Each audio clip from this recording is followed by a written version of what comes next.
Добрый день, уважаемые телезрители. Вы смотрите новости на телеканале Якутия-24. Это прямой эфир. С вами Влад Давыдов. Смотрите сегодня.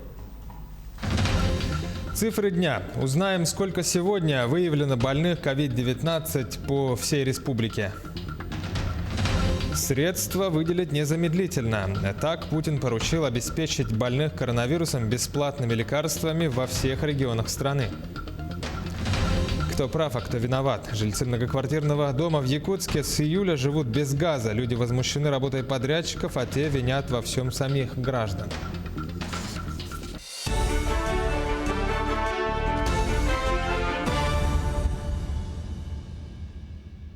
Больных коронавирусом обеспечат бесплатными лекарствами во всех регионах России. Об этом заявил президент России Владимир Путин. «Будем считать, что это решение принято. Прошу эти средства выделить незамедлительно», сказал президент на встрече с членами правительства.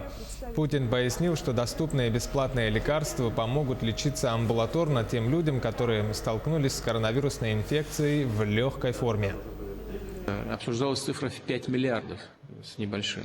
Я прошу не затягивать с этим решением. Давайте договоримся. Я знаю, что согласования в целом уже завершены. Будем считать, что это решение принято. Прошу эти средства выделить незамедлительно. И что касается помощи региону. Знаю, что также практически согласована цифра в 10 миллиардов рублей. Нужно это сделать и сделать это прямо сейчас. Деньги должны пойти, сейчас говорю о региональной помощи, деньги должны пойти на транспортное обслуживание нуждающихся в этой поддержке, на приобретение средств индивидуальной защиты, на улучшение материально-технической базы, на тестирование, но именно на борьбу с ковид-инфекцией. Именно на эти цели, а не на какие другие. Есть и обращения, в том числе обращения ко мне с некоторых территорий, с просьбой прислать комиссии и посмотреть, что происходит в системе здравоохранения в отдельных субъектах Российской Федерации. Татьяна Алексеевна, нужно это сделать. Нужно послать туда эти комиссии и посмотреть на месте, что там происходит. Сумма средств из федерального и регионального бюджетов, направленных в Якутии в сфере здравоохранения с февраля по настоящее время для борьбы с коронавирусной инфекцией, составила более 4,5 миллиардов рублей. Об этом сообщили в Министерстве финансов. В основном это стимулирующие выплаты и размещение в гостиницах Якутска медработников и других сотрудников, борющихся с COVID-19. Это закупка средств индивидуальной защиты, концентраторов кислорода, лекарств для лечения COVID и медицинского оборудования. Это в том числе аппараты ИВЛ и генераторы кислорода. За счет этих денег также проводятся лабораторные исследования и заготовка антиковидной плазмы. 185 новых случаев коронавируса выявили за последние сутки в Якутии, из них 102 в Якутске, остальные в районах республики. Летальных исходов 2. Об этом сообщила замруководителя регионального оперштаба Ольга Балабкина в ходе традиционного брифинга. В районах республики, практически во всех уже центральных районных больницах, есть сегодня вместо тестирования посредством ПЦР начало применяться тестирование посредством ИФА и ИХА. Это даст возможность нам, опять же, и увеличить и количество тестируемых, и, соответственно, качественно улучшить и работу по последующей доставке анализов для того, чтобы исследования были проведены в тех точках, которые определены по республике как точки сбора анализов. Для западной группы районов это Мирнинский район, для южной группы районов это Алдан и Нерюнгри, для всех северных районов и центральной группы районов это город Якутск. Если остановиться подробнее на ситуации в районах республики, то, к примеру, в Аймяконском Улусе идет рост числа заболевших COVID-19. Большая часть из них приходится на сельскую местность. Власти там держат ситуацию на контроле, предпринят ряд мер против распространения коронавирусной инфекции. Ограничительные меры продолжают действовать в соответствии с указами главы Республики Саха-Якутия. Административная комиссия муниципального образования проводит рейды по проверке соблюдению требований. Это касается масочного режима в магазинах и объектах, в общественных местах. Проверки ведет и административная комиссия в Мегино-Кангаласском районе. Так, в поселке Нижний Бестях за 2 недели были проверены десятки объектов. Это супермаркеты, оптовые базы, кафе. За нарушение масочного режима со стороны посетителей магазина были немало предупреждений, были составлены протоколы об административном правонарушении. Там обслуживали граждан без средств индивидуальной защиты.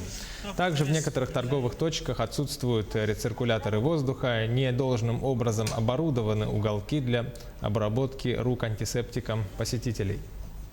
На данный момент с представителями оперативного штаба заполняется протокол за отсутствие маски в отношении продавца. И согласно статье 6.3 часть 2 административный штраф на граждан, в данном случае на продавцов. Российский проект по цифровизации языков северных народов будет расширен и на другие арктические страны. Отмечается, что в СВФУ работу над проектом начали еще в 2011 году. Теперь он будет реализован не только в России, но и в других арктических странах. Материалы будут представлены на арктическом многоязычном портале www.arcticmegapedia.ru. Сейчас на этом портале представлена общая информация по 36 коренным народам Севера, Сибири и Дальнего Востока. Кроме того, на ресурсе собраны авторские материалы по 9 народам. К другим новостям. Прокуратурой Горного района совместно с органами Федеральной службы безопасности проведена проверка соблюдения законодательства о противодействии деятельности в отношении жителей села Бердигестях Горного Улуса по факту размещения им в социальной сети ВКонтакте публикации, содержащие слова и выражения, имеющие оскорбительный и унизительный характер по отношению к группе лиц по признакам принадлежности к социальной группе. В отношении этого жителя возбуждено дело об административном правонарушении как действие, направленное на возбуждение ненависти. Постановлением суда ему назначено наказание в виде штрафа в размере 10 тысяч рублей. В настоящее время публикация удалена со страницы ВКонтакте. Действия, направленные на возбуждение ненависти либо вражды, а также на унижение достоинства человека либо группы лиц по признакам пола, расы, национальности, языка, происхождения, отношения к религии, равной принадлежности к какой-либо социальной группе, совершенные публично, в том числе с использованием средств массовой информации либо сети интернет, в том числе социальной сети WhatsApp, Instagram, Telegram, ВКонтакте, влекут наложение штрафа в размере до 20 тысяч рублей, либо административный арест до 15 суток. При этом следует помнить, что повторное совершение данного правонарушения в течение года после привлечения к административной ответственности влечет уголовную ответственность по статье 282 Уголовного кодекса Российской Федерации, за совершение которого предусмотрено наказание в виде лишения свободы сроком до 5 лет.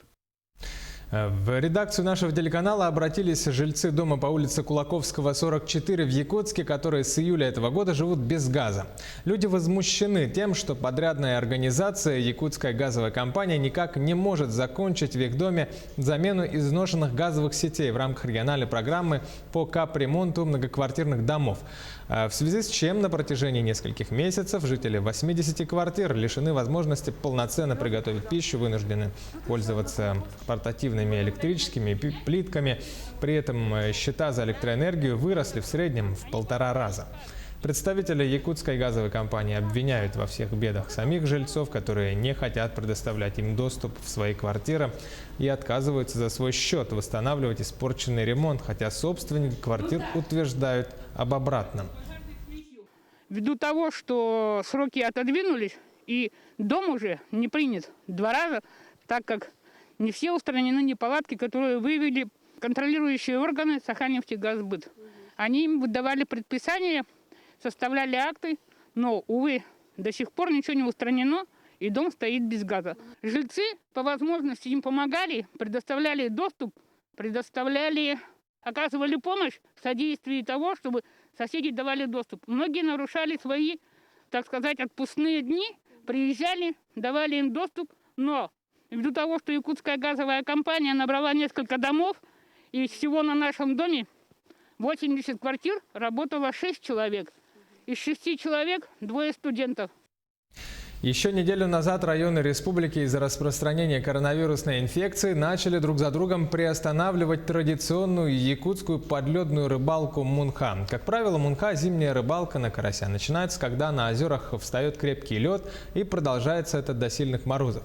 На мунха традиционно съезжаются люди со всего Улуса и других районов республики. Как мы узнали сегодня, запрет касается только приезжих, то есть местные жители районов при социальном дистанцировании и в небольших скоплениях смогут заняться подледной рыбалкой в этом году. Администрации Кобяйского, Чурапчинского, Вилюйского, Усть-Алданского и других районов приняли соответствующее решение и возлагают ответственность на глав поселений. В свою очередь, Росрыболовство напоминает, что все рыболовные сети должны иметь маркировку. Новый закон вступил в силу с января этого года, и все желающие смогут бесплатно подать заявление. На сегодняшний день в Восточно-Сибирское теруправление Росрыболовства принято более 3000 заявлений и зарегистрировано более 17 тысяч сетных орудий лова. По итогам 6-го всероссийского конкурса «Самые читающие регионы» Якутия признана новым литературным флагманом страны. Конкурс проводился в течение всего года, учитывались самые значимые литературные проекты регионов за 19-20 годы. Якутия представила проект «Читаем все». Он был запущен в прошлом году и реализует единую комплексную программу по чтению в регионе на ближайшие 5 лет. Самой популярной книгой среди якутских читателей стало произведение Сафрона Данилова «Пока бьется сердце» и «Чук и Гек» Аркадия Гайдара. Надо сказать, что вообще вот во время пандемии обращение к электронной библиотеке, сейчас мы развиваем электронные ресурсы в основном, она возросла в разы, и в среднем получается, что один читатель прочитывает около 20 книг. Конечно, самым большим спросом пользуются у нас книги на якутском языке, краеведческие. Это произведения великих классиков якутской литературы. Дипломный фильм якутского режиссера Анастасии Борисовой «Сулус» взял номинацию «Лучшая режиссура» в национальной программе международного фестиваля «Шнит Шорт Фильм Фестивал» в Москве. Фильм рассказывает историю молодой женщины Туяры. Она пытается вернуть ребенка, которого похитил муж. Коррумпированные судебные приставы не исполняют решение суда отдать ребенка матери, и Туяра вынуждена действовать иначе. Хронометраж фильма 18 минут. Это дипломный фильм режиссера в Московской школе кино. Таковы новости к этому часу. Оставайтесь на нашем канале, берегите свое здоровье, будьте в курсе.